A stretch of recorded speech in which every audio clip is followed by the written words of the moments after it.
Grabe. Bigat ng bulky. Inakit ko mga amigo. 35 kilos.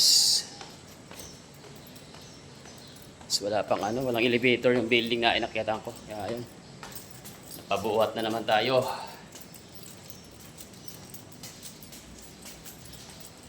Mahaba na, mabigat pa. So ito yung binayad ng customer. 4,972. So binigyan ako 5,000. Hindi na kayo na yung sukli. So may 28 pesos tayo na ano, tip. Pababa na tayo sa ano, building. Papunta na sa aking motor. Aga-aga, ang init.